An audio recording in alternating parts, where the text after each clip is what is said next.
Pemerintah menetapkan Peraturan Menteri Perhubungan RI Nomor PM 26 Tahun 2017 yang mewajibkan taksi berbasis aplikasi menggunakan stiker. Permen tersebut berlaku sejak tanggal 1 April 2017.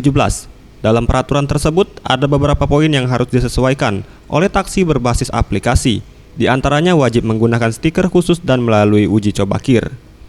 Menurut Fans Yuri, Kasih Bidang Angkutan di Sub Sumsel, peraturan pemasangan stiker ini seharusnya sudah berlaku sejak 1 Juni 2017, di mana setiap kendaraan taksi online akan dipasangkan 2 stiker untuk di bagian kaca depan dan belakang.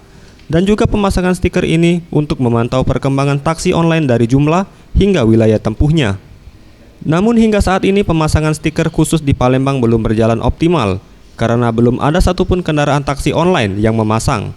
Meski demikian, pihaknya telah melakukan koordinasi dengan pengelola taksi online untuk segera mengikuti peraturan tersebut.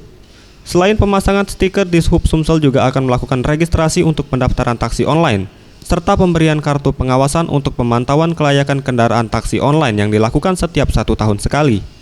Diharapkan pengelola taksi online mengikuti prosedur ini. Jika tidak, akan diberikan sanksi administrasi, teguran hingga 3 kali, hingga pencabutan izin operasi. Ini merupakan aturan yang telah diatur, jadi wajib mereka menggunakan itu. Sanksinya Pak kalau tidak memakai? Sanksinya sesuai dengan aturan itu ada sanksi administrasi, teguran pertama, kedua, dan ketiga, dan juga bisa pencabutan perizinannya.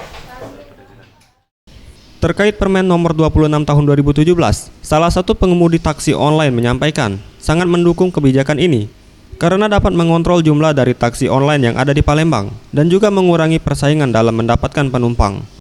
Kami sangat senang seandainya memang ada regulasi pembatasan dari pemerintah sendiri untuk taksi online, karena bagaimanapun kalau tidak ada pembatasan ini akan sedikit banyak menghambat maksudnya pendapatan dari driver.